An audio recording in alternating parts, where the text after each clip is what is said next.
never trusting. Kaya hindi daw maayon ang tayo sa atong kinapoy. Okay?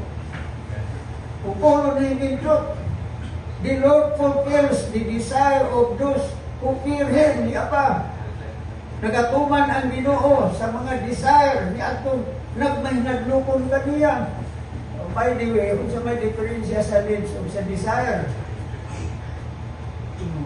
ang desires may daghan kayo, pero ang needs katong yung necessity kayo. Pero di mo man desire to those who fear Him. Now remember, the only thing na pwede nga tumagon sa Ginoo ang atong mga desires is these are in accordance to the will of God. Kung according to the will of God, whatever desire na atong gihandom, it shall be provided. Mao na ang Ginoo kaayo sa atong ginabuhi. So, yung and then, He hears the cry, their cry, and saves them. And the Lord watches over all who love Him. Tanawa, maano kay ang Ginoo, marminaw siya sa atong mga agulo. Many times when we pray to the Lord, we are groaning because we want God for help. Atong gitang dibating, di ba? Ang upan mong hila. How many times kita nag-relaxan kang nag-ambag sa Ginoo? Ako many times. Dibati ko na ko na siya. And then, itubag sa Ginoo. So, kana ang akong isa sa mga living testimony. And then, He watches over all who love them. Bantayan, sabi ni David, the Lord is my shepherd. I shall not walay magulang. Yan po ang ating paniniwala sa Panginoon. So, dati nagsulti na. So, karon, these are the very reason why we have to enter into His gates or into His sanctuary, celebrating His abundant goodness and shouting for joy with utmost thanksgiving and praising His holy name or all His indescribable goodness in our lives. Indescribable goodness in our lives. Pilit matuto. Kabog mas pilit. Bisa kung saan pa natin express sa atong love kay Ginoo man nga mupati kita gugma sa Ginoo. But I said God's love, goodness is beyond compare. Yes. Para agay magkasurpas sa gugma sa Ginoo. Tanawa. So when we enter into His house, into His sanctuary, so celebrating His abundant goodness and shouting for joy with utmost thanksgiving and praising His holy name for all His indescribable goodness in our lives. And above all, a shout for joy because He saved us from the penalty of sin. Hallelujah. Praise the Lord. Diba? Kini ang dako siguro atong pasalamatan sa Ginoo. Because whether we like it or not, i-prove man nato na luwas ka pinaagi sa grasya o goodness. Amen. Kaya, di nato kalimtan to shout for joy. Thanking the Lord, Lord. Thank you so much because you say, mauna na maayo ang Ginoo. Number 2, reason na ang Ginoo is nganong pasalamatan nato siya. Because God's faithfulness continues to all generations. Akali, continues to all generations. Wala ang goodness sa Ginoo dili kay ni adto lang panahon bilang ni Abraham. Wala yung idea. Dili lang kay ni adto lang during the time sa kay Adan o iba na napulog na sila sa sala. Pero God is still good.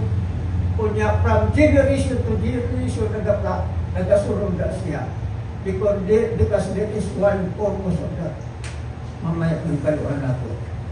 So, yun din His faithfulness continues to all generations. Truly, God's love and mercy for mankind are fully demonstrated through His unwavering faithfulness. Unwavering. Dili mulubad kapag kamatinumanon sa Diyos. Diba? Unwavering faithfulness through all generations. From generation to generation, mauna siya. So, kaniang tuman, maybe from Abraham, yes, mention na po si Abraham karon, and even until now, because whether we like it or not, according to the scriptures, we are God's, we are Abraham's seed. Kaliwatan ni Abraham. That means to say, from Abraham down to his descendants, God is good to us.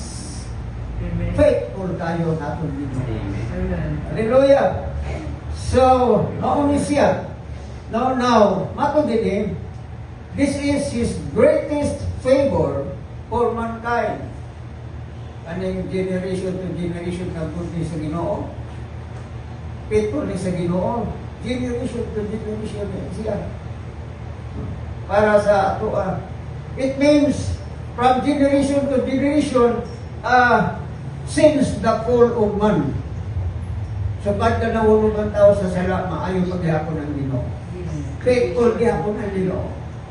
Why? Paano ma-demonstrate ang iyang faithfulness? Because He promised forgiveness.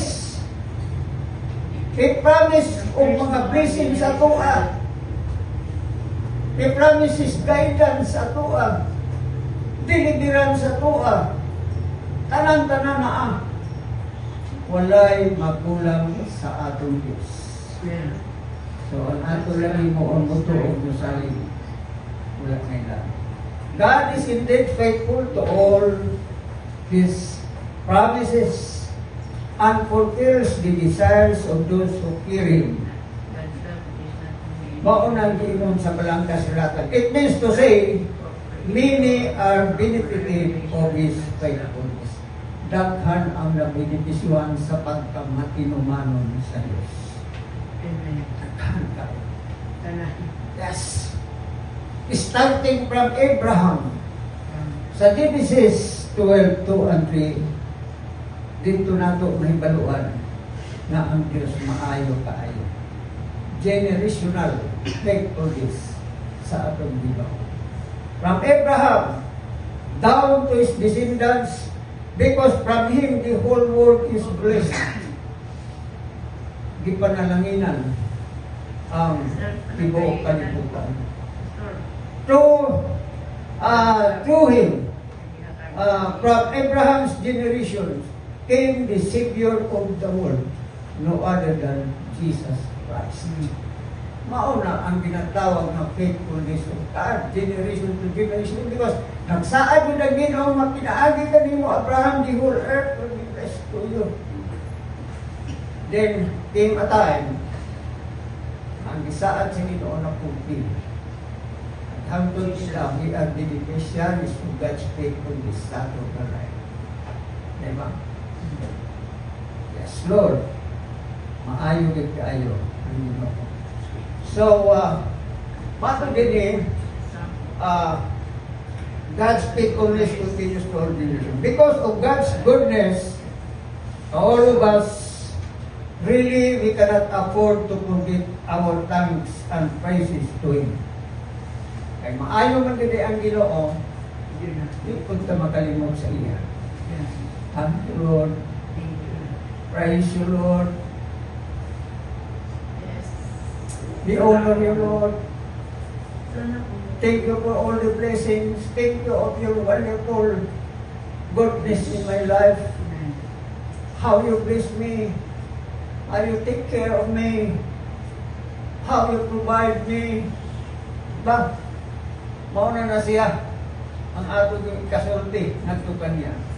Just as the psalmist said, si David, balik ko lang po ang verses diri, matod diri si David sa verse 1 anto diri. Sabi dito, shout for joy to the Lord all the earth. Now, this is address wala ni pili. There is no partiality as far as the command of God for shouting of joy. Mabasa nato sa Salmo, bisan mga kadagatan, mga kahayupan, kakahuyan, mga dahon tanan, singgit sa kalipay pagpasalamat sa Diyos. Ako na nasulat. How much more sa tao? Hallelujah! Salamat ng galing isda. Tanan-tanan na doon ang gininawa. Tanan na creation. How much more sa tuwa? Nag-isaaral ni Takinabay yung ulit katapusan. Hallelujah! Maayo ang Ginoo. Amen. Ayo, shout for joy to the Lord on the earth. Worship the Lord with gladness. Na, gisubo na. Simba siya. Ang pagsimba sa Diyos is mauni ang pagkilala nato nga we are recognizing of God's greatness, superiority, of His graciousness at uwa. Because ang Ginoo yun mao'y tapos na simbahon. Siya lang ang mudawat sa pagsimba, sa tinuod na pagsimba o wala na ilain. Amen. Kaya we are doing this Yes. regularly because we are worshiping God. We want to worship Him. We want to honor Him. We want to lift up His name. We have to magnify His name. We have to recognize His greatness. We have to recognize the life He has given us and everything atong nadawat atong pasalamatan sa Ginoo. Hallelujah, hallelujah. So nagpadayon ka, yun dire, no? Worship the Lord with gladness. Come before Him with joyful songs. So uban ang pagkanta. Sa Psalms, naghang tayo na diyang mga recommendation. Musinggit, musayaw, mukanta, sa kalibay, maghugyaw, magpakpak sa mga kamot, naan na ka na. Then nagpadayon, sa verse 4 and 5, enter His gates with thanksgiving, ari na. Enter into His sanctuary with thanksgiving. Yun, muadto na ganita sa church, akong emphasize ko niya. Di baya, di basta-basta masulod sa simbahan. Kaya pag sulod nato dito, we have to empty first ourselves. Cleansing first ourselves. So siyon kung unsabay na sa sulod nato. Then surrender to the Lord. Mao na siya ang atong Ginoo. Unya, mo pasalamat ka sa Ginoo. Mao man yung ingon diri. Sumala din. Enter His gates with thanksgiving and His courts with praise. Give thanks to Him and praise His name. For the Lord is good. Tanawa. Maayo ang Ginoo. Yes. And His love endures forever. Yes. Without God's love, saan po tayo ngayon? Without God's favor, saan tayo ngayon?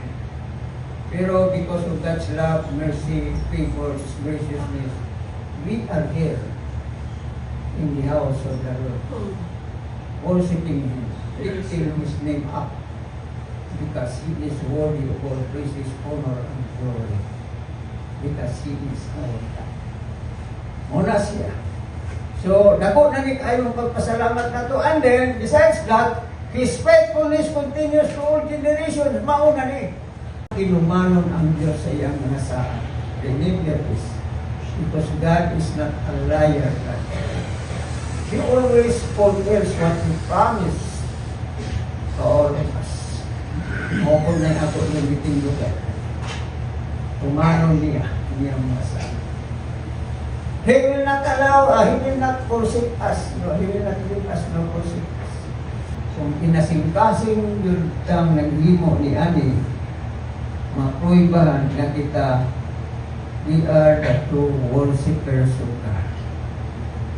Nakatuo, nakasalig, nakatuman, nakasunod, nagaagad, kung unsang kamubuton sa Lord sa atong kinang.